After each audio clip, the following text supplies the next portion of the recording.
पकड़ के हमरा शादी करबला कहबन कसूरावा। पकड़ के हमरा शादी करबला कहबन कसूरावा हो, कहबन कसूरावा की मौगी रोजो, की मौगी रोजो झगड़ा करे लायंगनमा, की मौगी रोजो झगड़ा करे लायंगनमा। ए चाचा हो ए भैया हो बतिया न माने हमर धनिया, ए चाचा हो बतिया न माने हमर धनिया, की मौगी रोजो, की मौगी रोजो झगड़ा करे लायंगनमा, की मौगी रोजो झगड़ा करे लायंगनमा।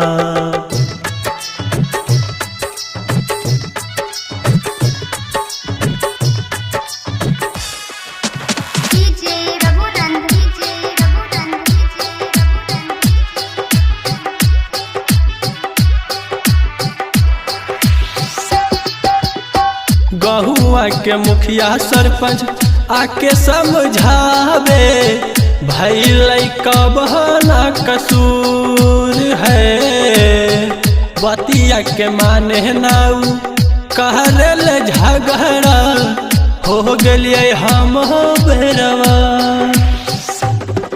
कि भैया हो देही दा हम के जहरवा, ये भैया हो देही दा हम के जहरवा, की मौगी रोजो, की मौगी रोजो झगड़ा करे लायंगनमा, की मौगी रोजो झगड़ा करे लायंगनमा।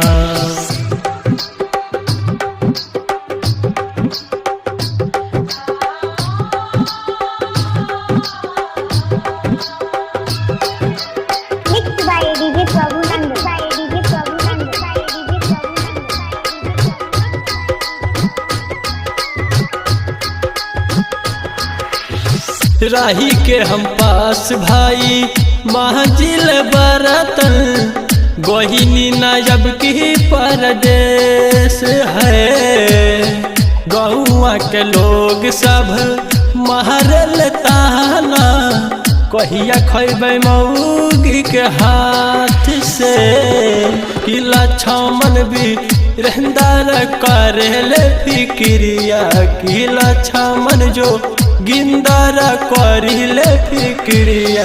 जय नंदन रोजो, जय नंदन रोजो झगड़ा समते लायंगनमा, की मौगी रोजो झगड़ा करे लायंगनमा।